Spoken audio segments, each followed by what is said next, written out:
Information security is one of the most important topics in technology today. Is your data secure? Bring Your Own Security Radio is here to help keep you up to date on the latest trends, software, and apps to make sure that your data stays secure. Bring Your Own Security Radio is about to begin. Here are your experts, Dave and Jason. That's right, I'm Dave. And I am Jason. And this is Bring Your Own Security Radio, the very first episode. Number one. Number one, baby. That's right. And for those of you that have tuned in live, and even for those of you that might download later, how lucky are you that you found us? I mean, tonight's guest is great. Jason and I are awesome. I don't know. I just want to tell you that we're excited to... Awesome. I don't know. We're also awesome. It's great. And officially, as of yesterday, Jason, my CISSP is official.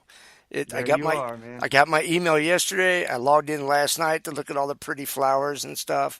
And I'm already mapping out my CPEs for the next 3 years. So I am. Now you can see the members only part of that now. That's right. And, you know, I'm not as excited as I thought it would be. I thought there would be a little bit more in there, but maybe I just haven't clicked all the links. And I haven't been through the whole site yet. It could be. I was a little drugged up. I had knee surgery yesterday. I was a little foggy when I was looking at it. And anyway, enough of that. That's pretty awesome. But Bring Your Own Security Radio. We are here live Thursday nights, 9 o'clock Eastern, every Thursday.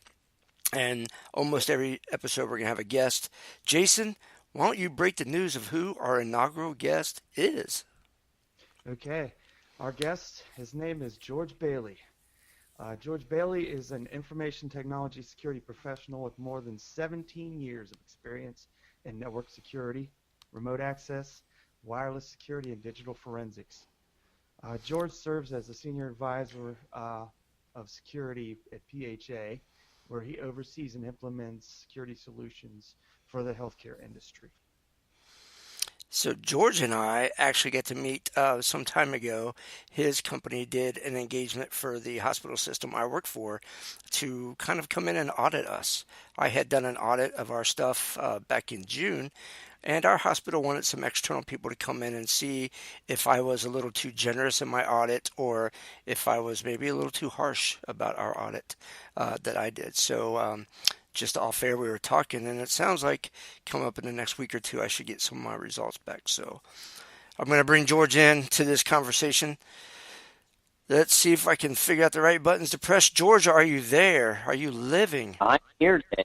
I am alive and well. Hey, outstanding. On your exam. Well, I appreciate that, and it took 5 weeks for them to officially award that, and I was getting a little antsy, but I'm even more antsy, though, about your report on our hospital system. Now, I get on these airwaves, George, and I talk a little smack about being pretty good at what I do. So, and my audit was pretty critical because I knew we had some flaws that I had to work on. But I think I'm a little antsy about what you're going to tell me about our audit and how bad we are because, you know, I talk a little smack now. So give it to me straight. Am I going to be upset at what you're going to tell me? Well, just let me put it this way. You certainly will have a job to come to on Monday. I don't think I like that at all. Okay, well, this I tell you what, this was such a great episode. Good night, everybody. No, I'm kidding. No, it is always good to be gainfully employed. You have a fairly large infrastructure that you have to run. I don't think you're going to have any surprises in the report. Yeah, and that's probably not as hard as you are on yourself because, you know, although I spent a few days with your organization, I don't live it day in and day out, right? So I got to observe quite a bit, but you know where all the skeletons are in the closet. Yeah. And my job is to try to find those, and you know, your organization's been very transparent, so I think you're going to get a great analysis out of it. Good. Well, I'm definitely excited to compare what I wrote down in July versus what you're going to write in January. So, but that's not the topic of tonight. Well, it kind of is a little bit because that's what we're here to talk about. We're talking about InfoSec and security and auditing and things like that. And I know that we have a whole bunch of questions that we wanted to to ask you. So while I'm coughing or trying not to cough out loud, we'll let Jason kick this off here a little bit, and I'll see if I can clear my throat a little bit. Okay, so what I'm planning to do, especially this is the first episode, Muted. so is start with an icebreaker question, which would be, okay, George, what got you started in tech? Meaning, what was your first piece of tech that you used, or was it a Commodore 64? Unmuted. Was it something that you may have put together one day? It was a Commodore 64. It wasn't one that I owned. It was a neighbor's. The first tech that I owned was an Amiga, I want to say 128. Oh, nice. But I didn't really fall in love with technology until the Tandy series PCs, right? That first generation Packard Bell Tandy 1000 with a 10 meg hard card in it. Oh yes.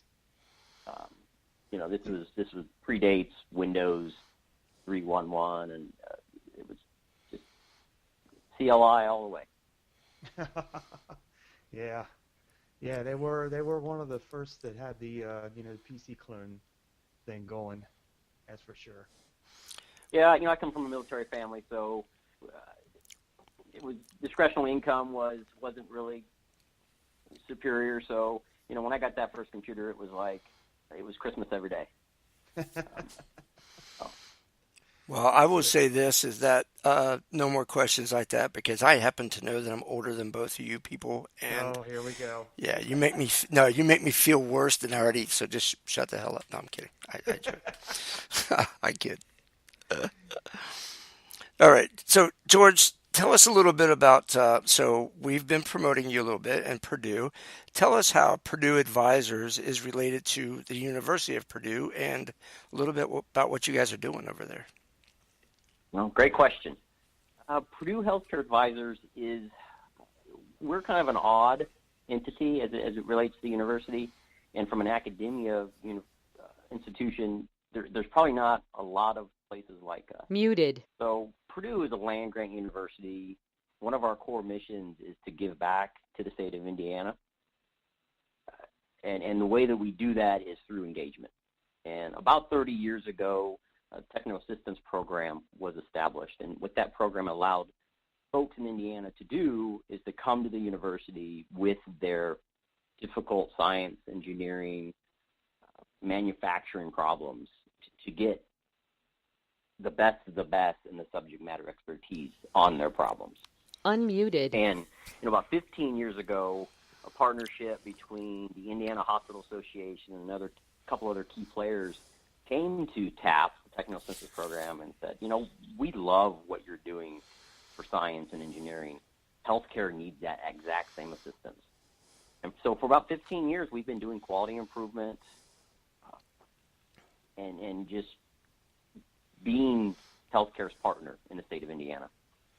And in 2000,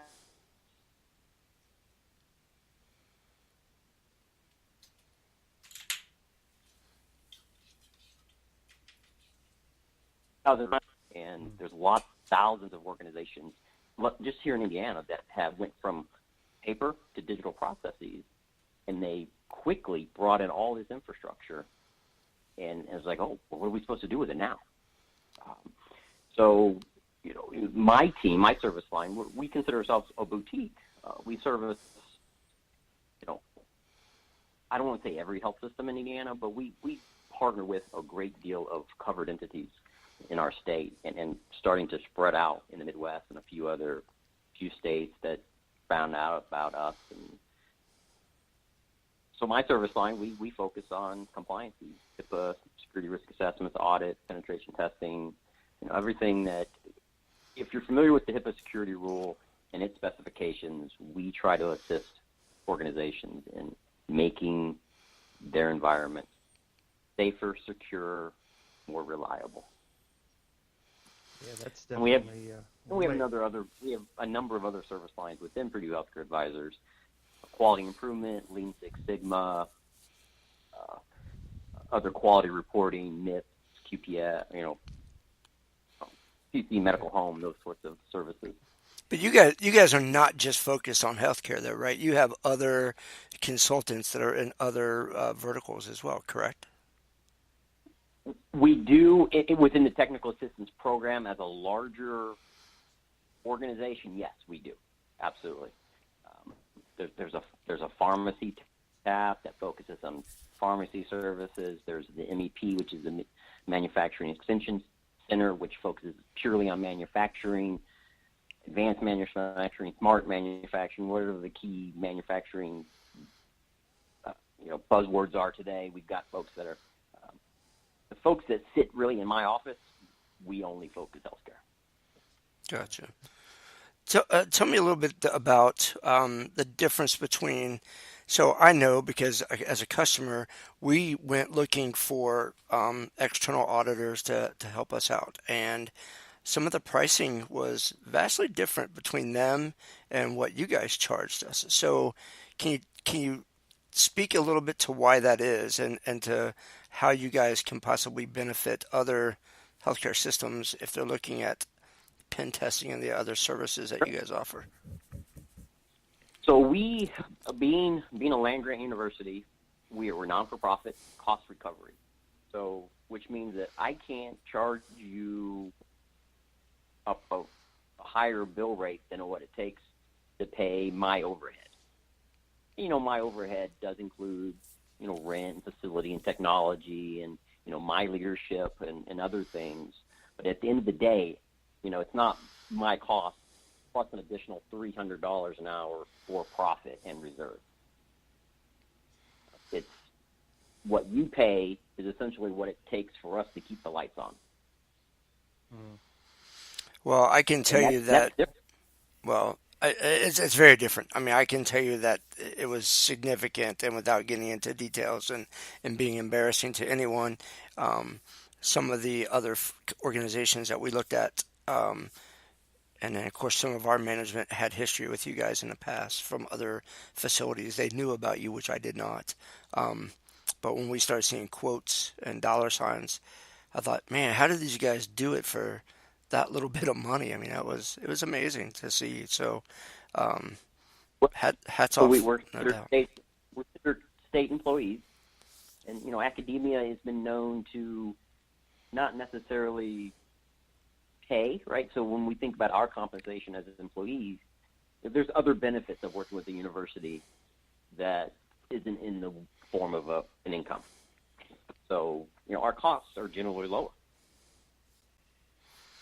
Well, it certainly shows up, and so far so good. And like we said earlier, until you actually show me the report that beats me down, it's been great working with you guys, but that might change in a week. Yeah, I think when you get the report, Dave, you're going to be surprised of the quality of the reporting, the quality of the analysis at the rate of pay that your organization's paid. Because I'm not to toot my own horn, but I have followed some of the big consulting firms. I followed some of the regional folks that play in Indiana. That there were six-figure plus projects, and hands down, the clients are like, man, your report is so much more readable. It's actionable. It's something that I can actually take to my my leadership and not have to spend 2 weeks, transcribing the geek talk for them. Yeah, that's what you run into a lot with audits, because you end up with this barrier that you have. On this side, you have all the people that do all the audits, and then you have somebody that's somewhat in the middle that's going to translate it to upper management. It's actually pretty key when you can just take those findings and then take them and put them in C-level wording rather than having it in security jargon. You know what I mean? That's a good plus point. But what I wanted to ask you is, could you tell us a little bit about your background and how you found yourself working there? Sure. I moved to Indiana in the early 90s to attend Purdue, of all places. Computer science major. Nice. And, one of the first jobs I took as an out-of-state student trying to make up for out-of-state tuition, I took a job with the Engineering Computer Network, which is a fairly large IT shop on campus. They do support for the engineering schools. And, I started out as a web developer in '93, and I come to the office in front of my Ultra Spark 1 monochrome system, and do Perl and HTTP 1.1 coding. Oh, nice. And that led its way to bigger and better projects and roles at the university. When I graduated, I had a choice. I got a teaching license, and I was going to go teach computer programming in high school. And I had a job offer, and I also had a job offer for a systems engineer role at the university. And I'd always loved technology, and I said, you know what, I can always be a teacher. I may not get an opportunity to support such a great institution like Purdue, right out of the gate, my first real job. Yeah. So I did that for a couple of years, and this puts us about 97, 98 time frame, and NIMDA, Sasser, Melissa, I Love You, all of these viruses of the day and worms and other things, put me in a very defensive mode, and that's when I fell in love with cyber. I'm like, I've got colleagues that they're more of an offensive security person. I am truly defensive. I want to make sure that my organization, my client, my data is safe. So I fell in love with defensive computing. So I went back to school. I went to graduate school, and I took a great deal of cybersecurity classes. Graduated with a master's degree. At this point, I had left the university to go work for another institution in Indiana, doing security operational work and HIPAA security work. And I did that for not quite 7 years. And this was right after the HIPAA security rule was being enforced. So it was sort of a timely move for me. And I did that for about 7 years, and that was your typical security operations, right? Firewall, IDS. Yeah. So you're doing like analyst. Yeah, the full technology stack. Yeah. Yeah, so you didn't get much sleep, did you? No, right? You carry the old school pager. Oh yeah. So this was before the smartphone was as widely popular as it is today. So you'd end up getting a page, and you'd VPN in, and you'd have to look at firewall rules and look at the SIM and see what. Back then it was, and this was before Splunk. We had we were using RSA Envision, which was one of the first generation SIMs. But great tool, right? Great environment, but I was getting close to finishing a PhD in cybersecurity. So, and I was still living in Lafayette, commuting to Indianapolis every day. So I decided this role that I'm currently in at Purdue opened up, and this was summer of 2011. So I moved back to Lafayette, moved back to Purdue, thinking, hey, I'm going to finish out this PhD. I'm gonna rock this healthcare gig, and it's going to lead to bigger and better things. And what I had never been what I would consider an external consultant before. So when I came back to Purdue, I really redefined myself, because I was an internal IT guy, internal security guy, bit of an introvert, and I had to become extroverted because I was immediately thrown into organizations that had security problems. And, you can't be the security analyst sitting in a dark room looking at logs. You have to communicate. You've got to get in front of people. And so, and I treated it like it was my own business. When I started in 2011, we were doing a lot of grant work. So we were federally funded to basically help 3,000 providers in Indiana, and that equated to about 250 organizations, all the way from your single doc practice up to fairly large health systems. So most of the work was already defined for me. So my goal was, hey, we have a great cost model. We can help a lot more organizations that don't qualify for grant funding, and that's what we did, right? So I kind of helped lead the effort of building our fee-for-service model, which brought me to Dave's organization and many like his. And since 2011, I've just been bouncing around the Midwest, trying to improve healthcare security, one client at a time. Right on. Yeah. Hey, before we go any further, I just want to jump in and say, again, remind everybody that you're listening to George Bailey from Purdue Healthcare Advisors out of the University of Purdue in Indiana. This is Bring Your Own Security Radio, and it's our first episode. So, again, we're 20 minutes into the first thing, and I think Jason and I wrote down like 50 questions, and I think we've asked 3. So it's clear that we probably need George for about 3 episodes to ask him everything that we even considered asking. But so George, I'm going to ask kind of 2 questions in one because of the new Intel chip risk that we've all seen over the last few days, the meltdown, and so. For as much as you can, I know that you don't want to give away all your secret sauce, but can you kind of tell everybody a little bit about what an engagement with an organization like yours might look like? What is it that you would come in and do? I mean, I know it, but maybe others don't. But also because of this this new Intel risk with this meltdown, talk a little bit about how maybe you would identify somebody is at risk for that particular problem. Well, so an engagement really depends on the size and the risk appetite of an organization. Because most of our projects are all fixed cost. So, unless you're a really big organization or you're a really small organization, one project is going to cost about the same. And we anticipate on site that there's a bit of administrative work, right? So we interview just question, right? Because we need to understand culture. We need to understand policies, procedures, administrative controls, any sort of previous findings, any incidents. All the so lowdowns. The soft side of security, as I call it.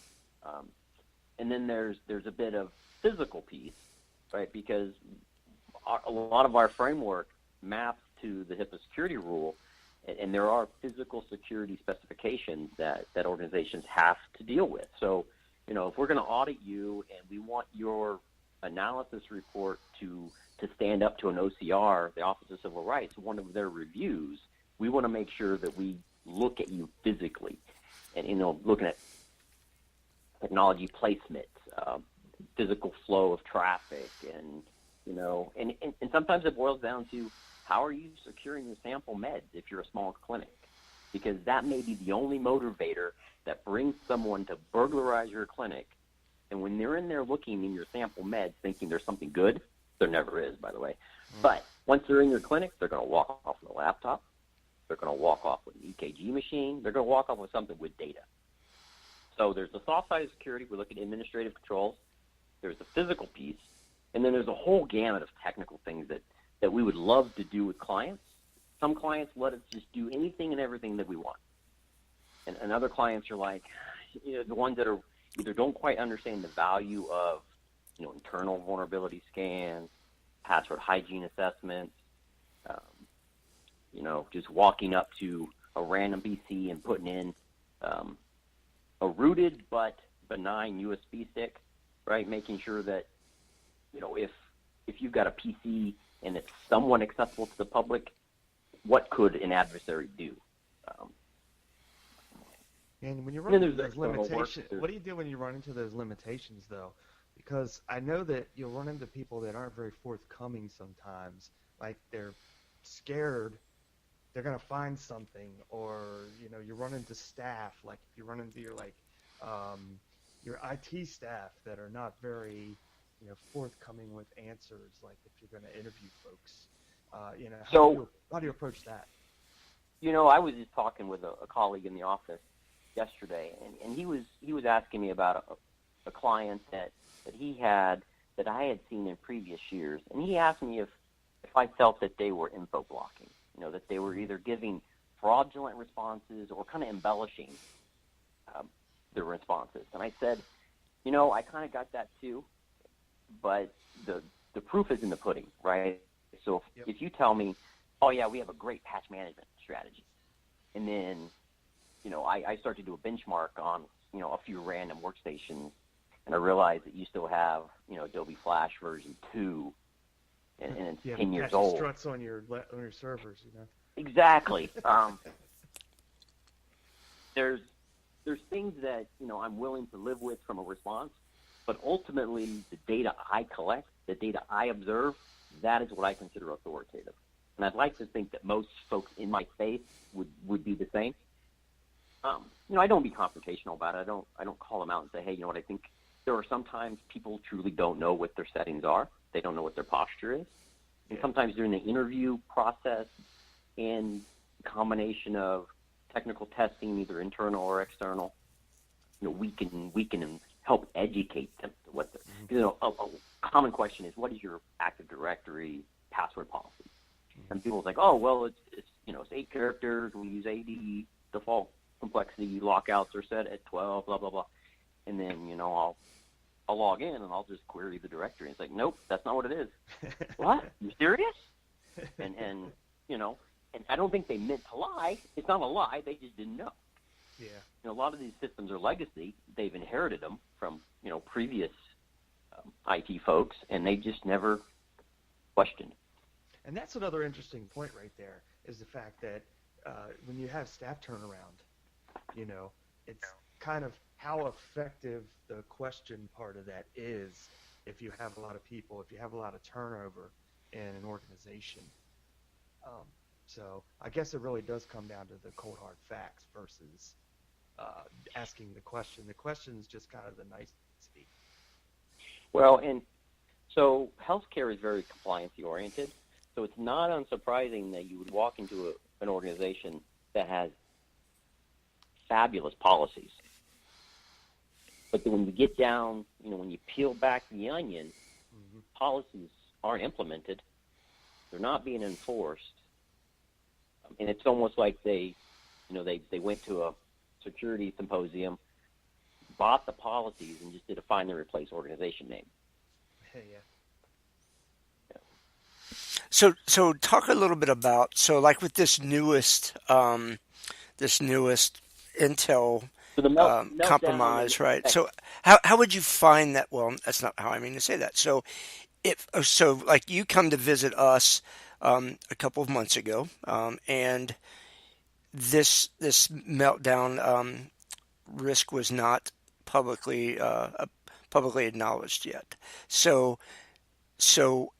what would your advice be to somebody who maybe did an audit a few months ago or 9 months ago or a year ago, but something like this comes out?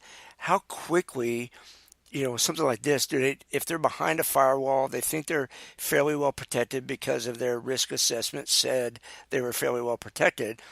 How urgent is it for them to go and look at this one issue and start doing updates and things like that? Where does this fall in line with we think we're safe versus something new just came out? Well, it certainly has to be part of the risk management strategy. So as any given week, these things pop up. So a couple of summers ago was a good example when Heartbleed and the OpenSSL issues, and I still in the Poodle and the crack. I still see organizations that haven't moved on those vulnerabilities. So it is important because this is one of those where it could mean remote code execution, and because it's compromising memory, right, there is chance of sensitive data being there. I haven't researched it enough yet to know what the sophistication of the attack is. So it might be that, yes, definitely put this on your roadmap, but is this a stop all you're doing at the moment and fix this? I'll probably know more by the end of the week, next week, as more reports and more research and findings come about it. But I would say for organizations that have vulnerability management programs already in place, look to those vendors, whether it's Tenable Nessus, whether it's Rapid7, Qualys, Saint, whatever your solution is. They likely will have a signature. If you're able to do credential scans, you'll be able to touch every machine in your enterprise and to validate whether or not you've either got the Meltdown, which is an Intel, or the Spectre, which is an ARM, an AMD variant of similar vulnerabilities. U.S. has released detection tools as well. So if you're a small organization and you don't have the means to reach out and remotely touch your workstations, there are local executables that you could run, right? So you could probably get real crafty and do sort of a login script that would remotely execute on your systems.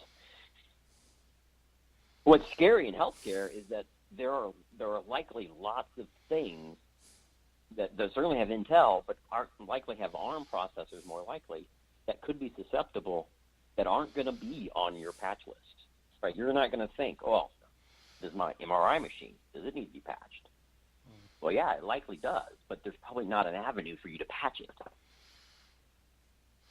Yeah, I think we've been seeing a lot of that specifically to our hospitals with the IV pumps. And then we find that our vendor is actually very proactive in coming into our network through the approved methodology, but they keep our stuff patched pretty good compared to some of the risk that's been exposed over the last year. So yeah, you are right there about vendor management of different devices. It's a crapshoot as to whether some of this stuff was built in 2005 and the companies went out of business and machines cost $500,000 and nobody wants to spend that much to replace it, so they just deal with it. It's definitely a big risk. We had a client ask us, where can I get to go in an old Windows XP machine ready to go because they have I want to say it was a pulmonary function machine that they want to keep living. The device works fine, but their motherboard on their XP system died, and it's like you can't buy them from an OEM anymore. You might be able to get one on eBay, but the first thing you'd have to do is burn it down and rebuild it. And if you don't have the drivers for this particular, so it's not an easy problem. So. Yeah, no doubt about that. It's crazy. All right, Jason, what's your next? George, what area of, in your opinion, what area of IT security posture do you feel is most often ignored? Most often ignored. You have it depends as your tag. Oh, that's one. It depends. Go ahead and count it. That's one. Mine is. Wait, but is that two? Because you both said it. Sorry. It might be 4 or 5. I don't know. That's right. Yeah. Sorry, George. If you know me and you for any length of time, you would have certainly hear me say isolation and segmentation. Yeah. At least the industry that I'm focused in right now, we have a security by firewall, right? So we've got this hard, crunchy outside, and it's nice and chewy on the inside. Yeah. And we don't do very robust egress filtering. So when you think about all those clients, talking to the internet, communicating with its external applications and systems, all those bad guys could ride back home on those sessions. And once they pwn a local workstation, there's VLANs, there's broadcast domains for separation, but all that traffic can route. Any client can talk to any client. Doesn't matter what your trust level is. So, certainly there are organizations that are more mature, but for the most part, what's being ignored is that if you get inside the inside interface of the firewall, you are trusted. And that is. And I guess it leads to another thing where you deal with, how do you want to do this? Do you want to fail open? Do you want to fail closed? Depending if you want to do an internal firewall for the data center, does it open fail? Does it close fail? That type of thing as well. Yeah, in my my personal philosophy is that you need to have an internal security zone. Mm-hmm. Because there are devices that must be up all the time. And, access to those devices is probably more important. But then there are devices where the integrity and the reliability of those and not so much access is more important. And you cannot guarantee those levels unless you can isolate and segment, that you can watch, monitor, and defend that environment. So you would say that so the most often ignored is egress, is what's going out of our network, because we all look at who's trying to break in, but we're not looking at once you get in and you're trusted, what are you taking out away from us? Is that the bottom line? So, again, looking at that exterior perimeter security posture, folks are really good about firewalls. Folks are good about putting intrusion detection, and some folks are even getting, nice shiny UTMs that have prevention services built in, which takes a lot of that noise out. But there's very little for most mid-sized organizations that are doing any sort of, right, there's 4 aspects of network security that I think is very important that most people miss the boat on one aspect, right? One is to monitor the networks, not just the uptime and the healthiness, but you want to know what's going on, what traffic is net flow, basically net flow. Yeah, absolutely, right. Net flow data. So you want statistical data, you want session data, and if you can afford it, full content data. Yeah. Maybe you have different retention periods for all 3 of those, but all 3 of those play a particular role in incident response. Yeah. Right. So monitor a controlled network. So that goes back to that egress filtering strategy, segmentation, isolation, having security zones, having a network that's minimized.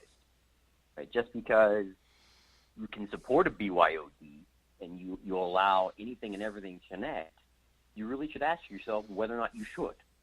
So maybe there are certain segments that you would allow that on, but you shouldn't be able to allow an employee to connect the latest Android device and then have direct connectivity to your ERP or your EHR. Or whatever. No, that's not good. And the next one is so we've got monitor, we've got controlled, minimized, and current. Right, it goes back to patching.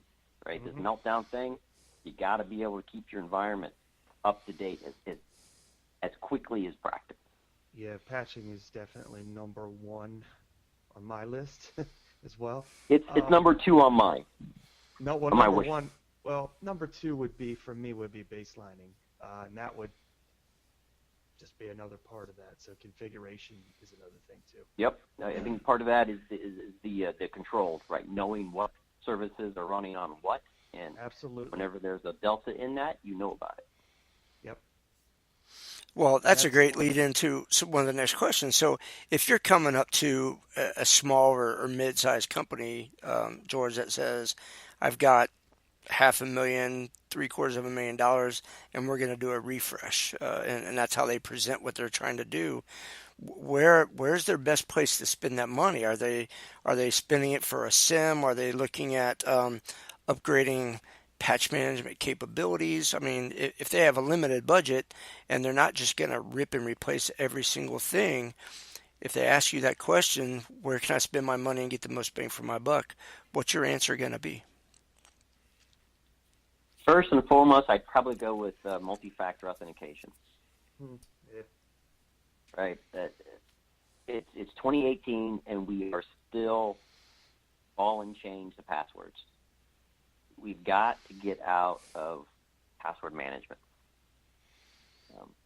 And if that is something they've already addressed, then certainly holistic patch management. And I'm not just talking about the OS, right? I'm talking third party. I'm talking apps, CPU level stuff, firmware, BIOS, all of your oddball devices, right? You need to know what you have in order to patch it, but you can't rely on, Windows Update or WSUS or System Center to make sure you get in your entire organization. It may be a hodgepodge. You might need 2 or 3 solutions to cover all of your critical assets. And If you're small enough and you got money left over, start looking at network access control. That way you know whatever's plugged in is trusted.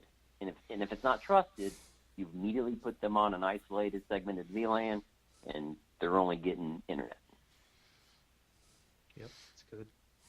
And then my fourth would probably be network monitoring.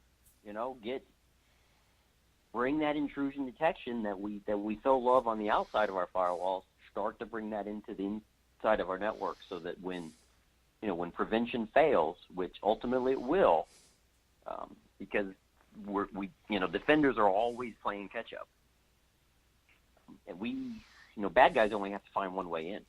Defenders have to defend everything.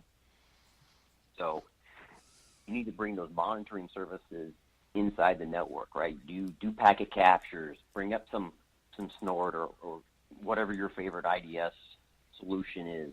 Maybe you're not stopping traffic, but you need to have a really good picture of what's going on. So, so when you said two-factor, I really kind of caught me off guard, because I'm not sure that I would have considered that an urgent. I mean, I consider it, for me personally, like my social media and my public email accounts and things like that, I 2FA everything. Internally in our healthcare setting, we were so far behind the times that getting up to a 2FA capability would actually be a 2 or 3 year down the road thing for us, possibly, and maybe a little quicker. But so it's interesting that you bring that up as a first response with limited dollars. Yeah. Well, so when you think about what the number one attack vector is, at least in healthcare right now, it's phishing and social engineering.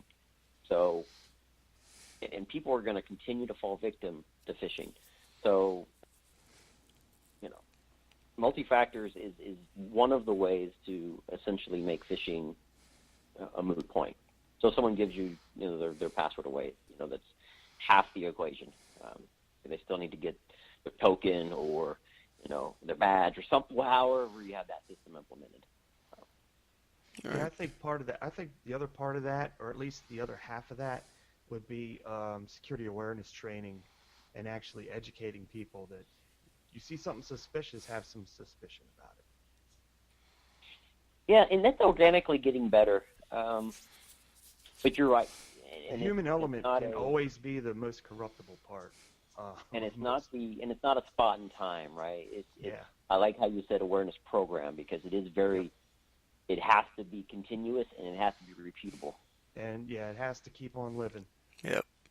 Yeah, we just at the hospital system, we actually days ago finalized our contract for annual third-party training, and that as a stepped process. It's not just here, watch these few videos. It's a large 60-question questionnaire, and then based on your answers, you are then assigned some videos to watch, of course, and then you have a quarterly kind of reassessment basis that's not as huge as the 60, and it also spreads out your knowledge. So we hit the stuff that you're clearly weakest on now, but then each quarter we add a piece that, okay, you weren't so weak on this, but this is kind of new that just came out, and we try to educate on that. And it includes posters that we can download and print off at the hospital. So things that we can visually use to remind people. And I know, George, when you came out to our facility, we got so tickled by one simple thing. You went and found one of our computers that somebody did not lock when they walked away from their laptop, and you put your little card, like basically I gotcha card. You want to talk a little bit about that process real quick? Sure. So, when we do physical reviews, it has a multifaceted, right? We want to educate, because in some cases our escort, in some cases we're not even escorted. Some clients are just, will let us just do our thing. But if we're escorted, sometimes it's not with an IT professional, and sometimes it's certainly not with a security professional. So, when we find workstations that are left open,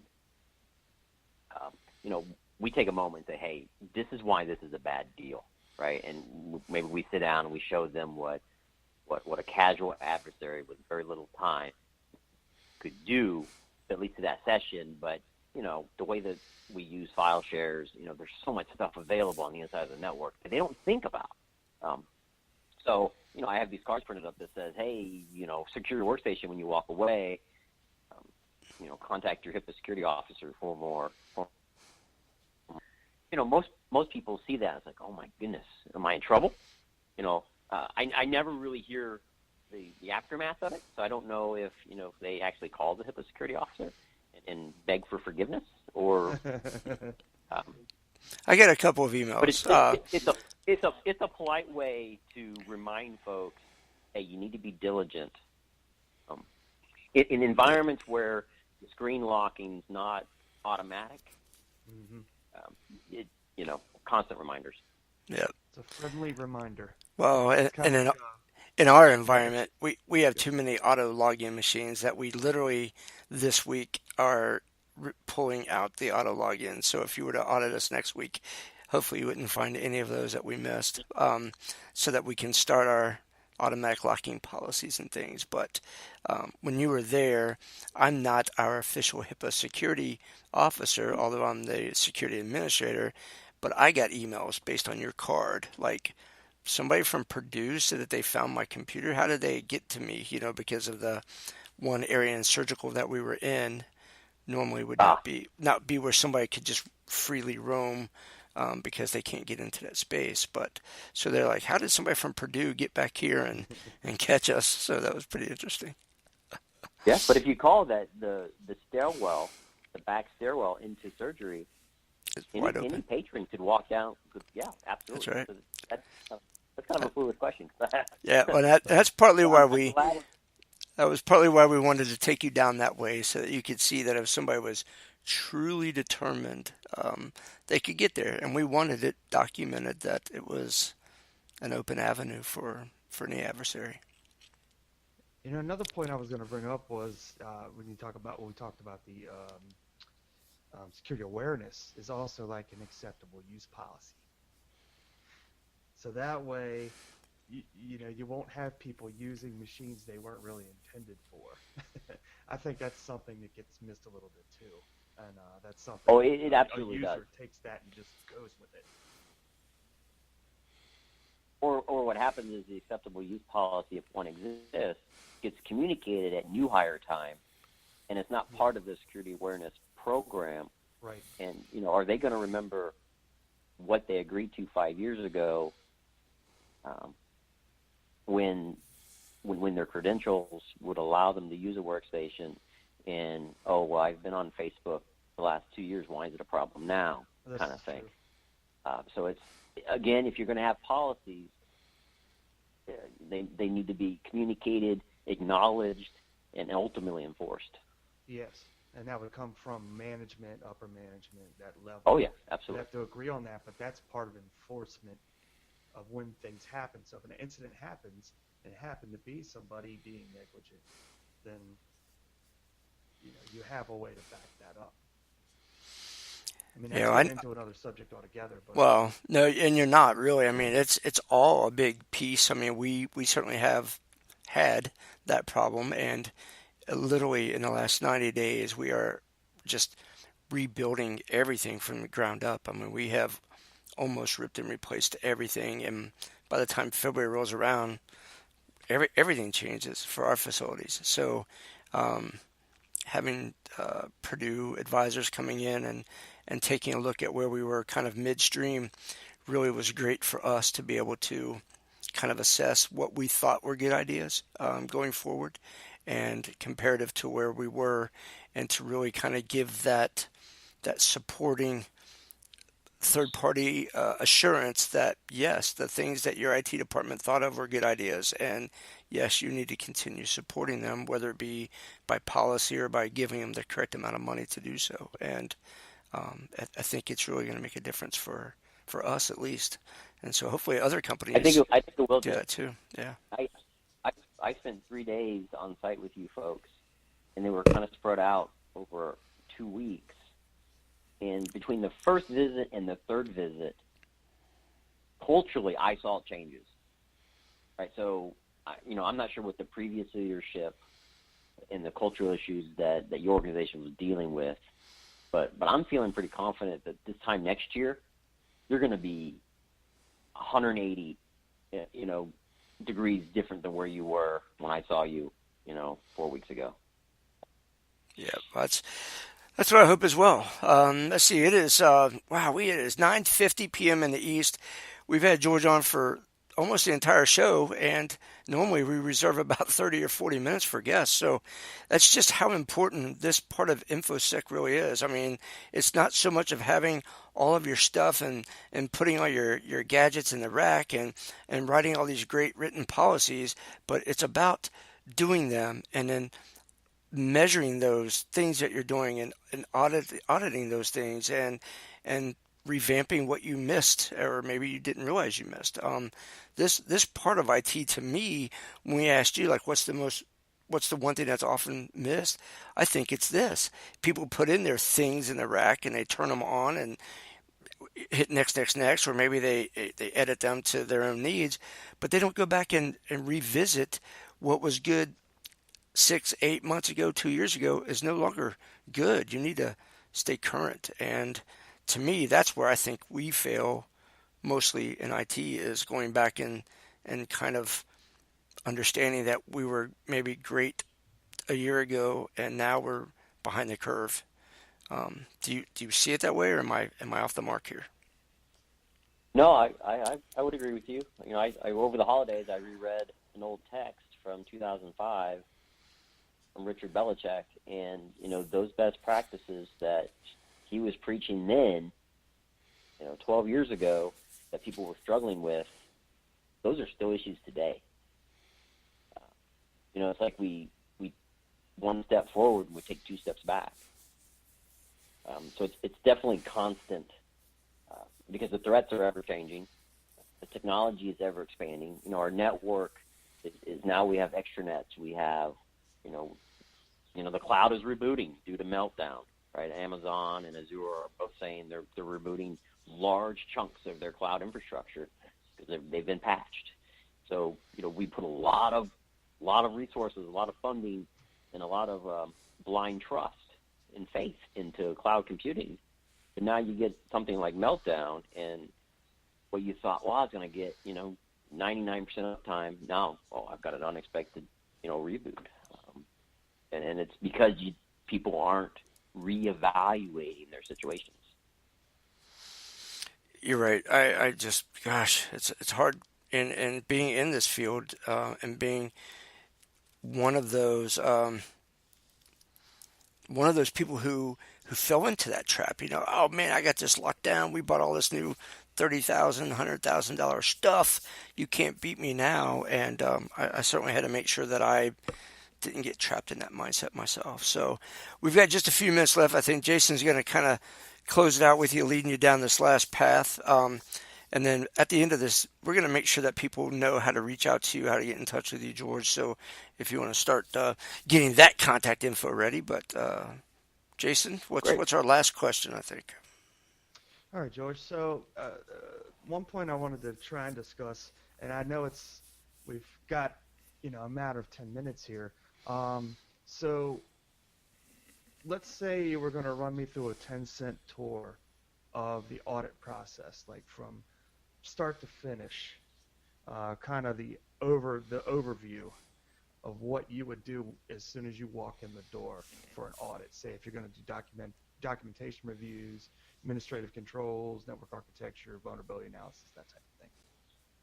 So if you are an organization that has policies, whether those are compliancy policies, security policies, employees acceptable use policies, I generally don't waste the client's time reading those, digesting those on site.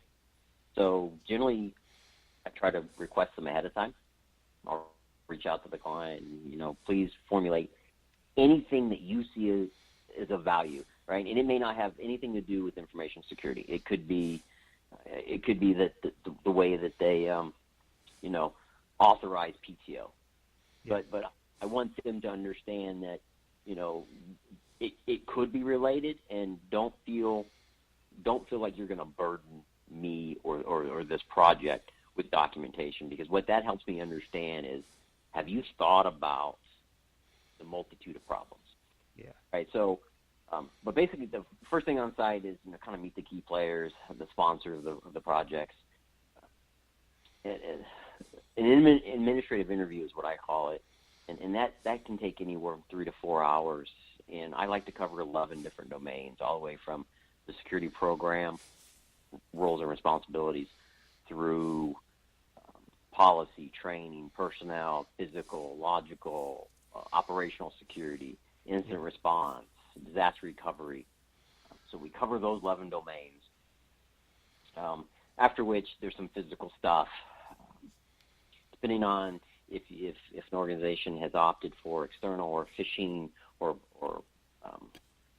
medical device security review, so it really depends on what a la carte things they've purchased.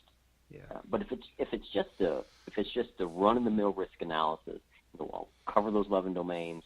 We'll do some physical touching of the environment, and then we'll do a gamut of technical tests depending on the sophistication of the environment. And those generally would be CISSP benchmarks. So looking at the CI security, right? They make the 20 critical controls recommendations. Where they have these wonderful guides on how well you can configure anything and everything in your environment. So we use that as a base. Do you we run use that as a those base on particular systems? Do you just target some systems and run them on those systems? So, or? I like to do as many as I can physically get done. Okay. But generally, domain controllers. Yeah. A sample. I want to do one of every operating system if it's practical. Right. Domain controllers, workstations. If you've got a critical system, ERP, EHR, that you have access, that you feel comfortable running an application on the console, try to capture that as well.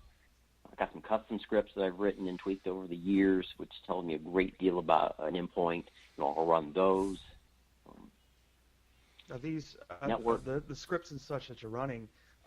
Is there any concern about liability or anything when you deal with those types of scripts? Where are these non-intrusive scripts where you're just running like GP result or something like that? Yeah, they're pretty non-invasive. So Okay. for the most part, they're gonna capture some GPOs. They're gonna capture, if you've got null sessions enabled in your environment anywhere, it's gonna go out there and it's gonna enumerate some directories and populate some groups for me. So I know, right? If you tell me, we've got our domain admins group locked down, my scripts will tell me the truth. And then network security scans. Yeah. I personally use Nessus, but we have a variety of solutions that we use. Pardon me? Good tool, man. I've used it for about 10 years. Yeah, the reporting. I'm not necessarily a Tenable fanboy. The reporting isn't the greatest, but it's a pretty rock solid scanner. Well, absolutely. So. No doubt. All right, guys. Well, look here. We got about a minute and a half left total. So, George, real quick, so how can people reach out to you? you? Let's get to the point before we run out of any time. If they're trying to find you or want you guys to come out and take a look or take an audit, how are they going to get in touch with you guys? Well, they can find our website at https://pha.purdue.edu. That's pha.purdue.edu. If you want to reach out to me personally, you can email me at baileyga, BAILEYGA, @purdue.edu. Awesome. And we do have those linked on our site too. So. Oh, wonderful. So, Jason, just real quickly, after all that on-site activity happens, and that can either, if you're a small client, that's probably 2 days. If you're a big client, that's either, 3 to 6 months, depending on how big you are and how many systems and the complexity of your environment. And then that boils, we take all that back to the office, do a policy review, try to give recommendations on modernization of policy, boil all that technical data down into, some core findings, and then produce a report for you. And then we give all that raw technical data to our clients for their use. All right, guys, that's it. We got 20 seconds left. We got to get out. George, I can't thank you enough, my man. Thank you so much. For the rest of you, please make sure you join us next week on Thursday at 9 p.m. Eastern. And if you need to reach out to George, you'll find all of his info on our site. I am Dave. He's Jason. I'm Jason. And we're out of here. Good night, everyone. I'm George. Thank you, gentlemen. Thank you for listening to Bring Hold Your on, Own George, Security don't hang up yet. Radio. Join us every Thursday at 9 p.m. Eastern Standard Time for a new episode. Find us on Facebook and on Twitter at BYOS Radio, or find us on the web at bringyourown.security.net. Safe browsing, everyone.